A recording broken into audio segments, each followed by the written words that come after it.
I really need to do something about the mess behind me in these videos, but it's not happening today. Hi everyone, my name is Charlie and it is Sunday, which means I am here to talk to you about nothing in particular. We need to address the elephant in the room. The haircut finally happened.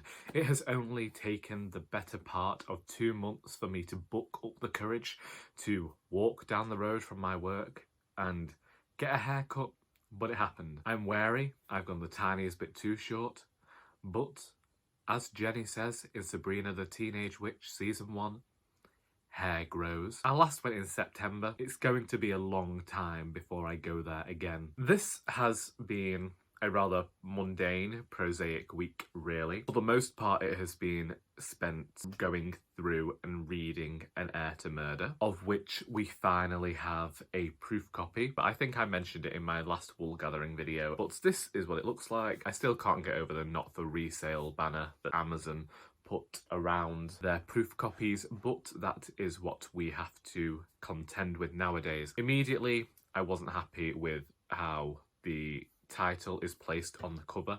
I moved this because when I was trying to upload it to their KDP page, it kept saying that it might hang over on the other side. I really wanted this to fill here, and also, as we can see, if you zoom, it does run over onto the spine. There have been a few issues in here in terms of a few indents being too far in, but I'm happy with it. I have only had to make a few notes about where there are some incorrect words or a sentence sounds a bit weird to me, and these are all the final things before I eventually order all my copies to sell. I really ought to get on that sooner rather than later. It's also the reason that I didn't go to the writers group for a second week in a row. I do feel somewhat ashamed about that, but I really wanted to get this edited and done. And that did take up the majority of my week, just going through, reading it a bit closely. I have asked my mother to go through it again, but whether that happens before I want to send off and get my own copies, we'll never know. I also did some more book buying this week because the Waterstones sale hadn't finished. I'll show them to you at some point. However, I did say on Twitter that I actually forgot the books that I'd ordered, which was fantastic for me really, because it was like another Christmas. Me and the mother went to Crewe on Wednesday, which was an experience in itself and one that I'm not likely to repeat because it's just not the same as it used to be. The reasons we went there were because it had certain shops there that it no longer has, or that we already have in Macclesfield, so we had no reason to trek all the way over. Had we not had the experience, we would have gone at a later date anyway. Went into the Waterstones there whilst the sale was still on. Saw some books, didn't buy any bookstore. Oh, I'll go into Mac tomorrow. Went into Mac and the sale had stopped that night. So missed out on some books there, but I'm sure I can get them from the library. Well, that's my week really. It's just been filled with reading my own book. There has been this strange sense of pride, again that word shame, in that I feel as though I don't know whether it's okay to feel proud of a book that I am independently publishing. Yet I've always been proud of my books. I feel like other people don't like it when indie authors are proud of their work or share that pride, because certain audiences still believe that people can only be proud has it gone through that whole cycle of being traditionally published. Because of that, again, holding the book close to my chest, not really revealing a lot about it besides the cover and the blurb. There's been a few days where I've been reading it and I've enjoyed some of my writing in it, and I've questioned, because it's been such a long time since I actually wrote the book, whether I actually wrote or whether it is something that Dane has done when he's been editing. And so I've been going back, and undoubtedly a lot of the time I wrote it, and I'm as surprised to discover it now as I must have been when I wrote it then.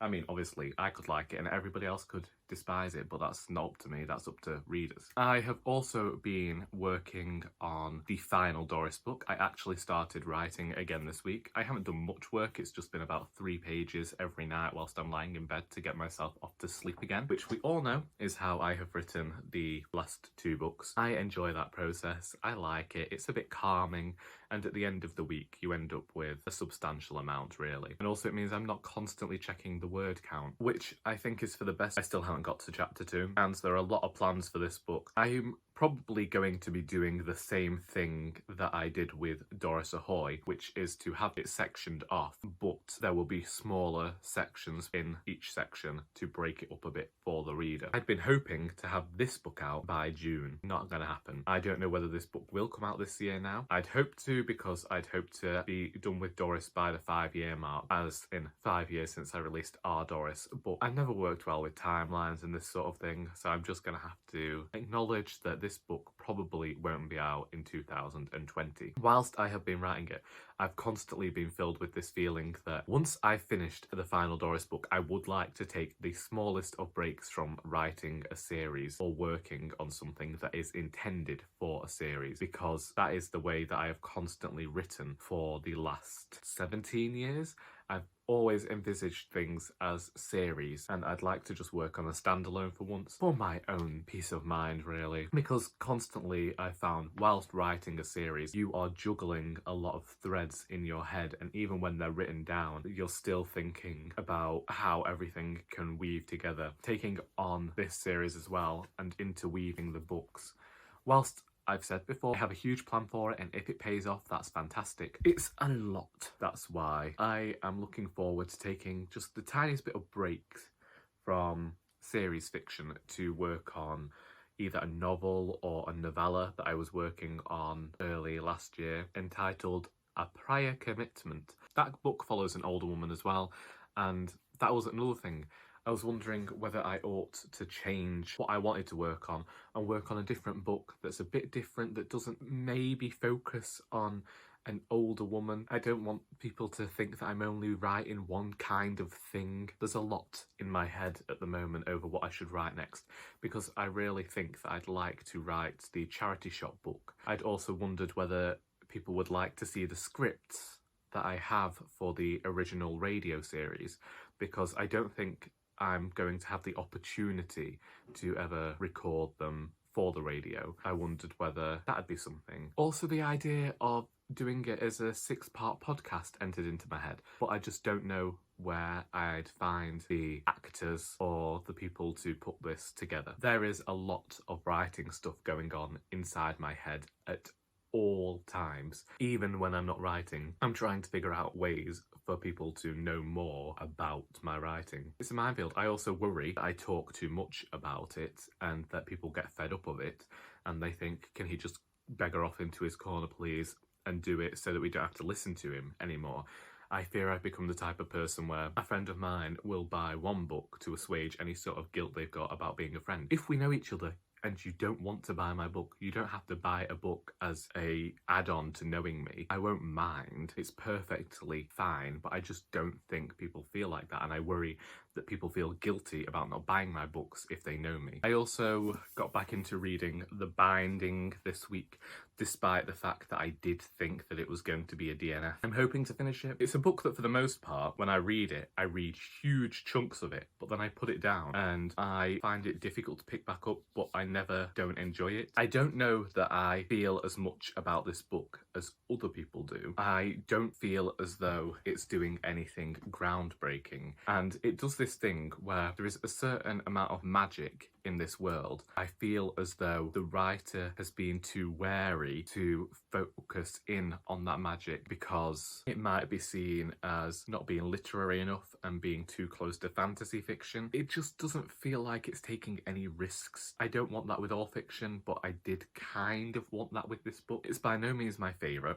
and as I say, I did nearly DNF it, but I haven't, and I'm hoping to finish it at some point. I did, however, DNF Avem Partha by Michael J. Sullivan. I finally finished The Crown Conspiracy that I started reading in December, and it's only a 313-page book. Lord, I just couldn't do it. I could not read that second book, so I've noted it down in my journal as I've read one book, The Crown Conspiracy, and I'm planning on giving the bind up to my cousin. I appreciate what Michael J. Sullivan was trying to do, but it missed the mark for me because I am used to much more well-written fantasy fiction. You can write basic fantasy fiction, which is what he wanted to do. He wanted to go with very basic storytelling and still have it work. But in his basic storytelling, it just became a bit boring and repetitive. I never felt like the characters were all there. It's not my kind of fantasy fiction, but I know it's got fans the world over, and it's great that a self-published book ended up getting picked up by a traditional publisher and getting enjoyed in its millions. I am sad to say I'm just not one of them. In this coming week,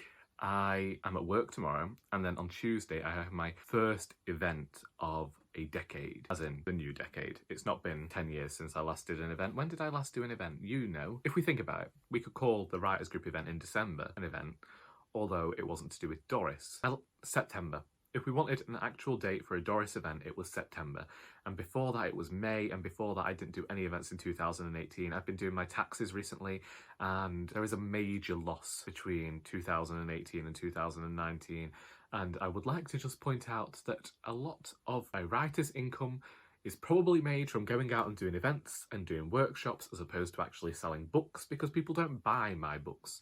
This is a sad fact, and I'm okay with it. I've made peace with it. I did this for people to read my books, but people don't want to read my books. Maybe I'm doing something wrong. It's not for, as they say, what is it? It's something about not, ours is not to question why and do or die. I don't know popular sayings, but either way, Tuesday I will be at Holmes Chapel Library. Wednesday, oh gosh, Wednesday has ended up getting another mildly hectic day. We have to go to a staff meeting, mandatory, at 2:30 in the afternoon. We're going out for a volunteer's birthday afterwards, so I'm getting a lift back to Poynton, and then I've got about 2 hours there before I've got to be back in Macclesfield for the Poems and Pints open mic night at the Button Warehouse, and I have a volunteer who's already not happy with me because I won't be going on for the after drinks thing from this little works do. And then I'm really gonna have to get to the writers group because it's been over a month, and I think that that's not the makings of a good secretary, is it now really? Friday, Saturday in work, but Saturday I'm also supposed to be going to a friend's birthday drinks, and this would be the first time I'd ever gone to any sort of function for a friend's birthday, really, because if you didn't know me, I'm not the most sociable person, which comes from years of struggling with agoraphobia, which I don't talk about on this channel because frankly, I just don't think people care. Currently, I'm planning to get there. However, I also know that there's every chance I will spend the week mulling it over, thinking about all the ways something could go wrong and not actually turn up, but this is why I am not a good friend and don't see most of the people I went to school with. And that's me. This has been Sunday. This has me been talking about my entire week and the upcoming week with little humour and forcing you to stick around for it. If you did stick around for it, I'm incredibly glad, and thank you.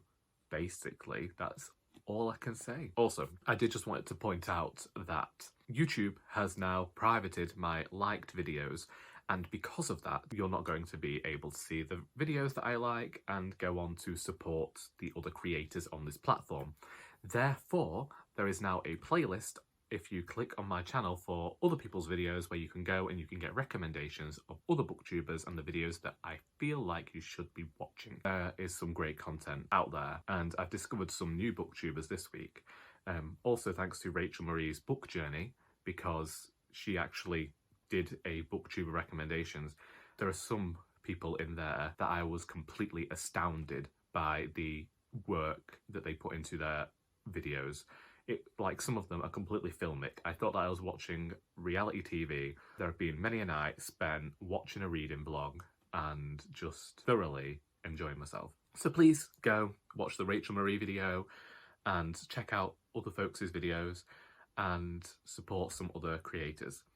I hope that you have got something out of this video besides sheer boredom, and until next time, that is all.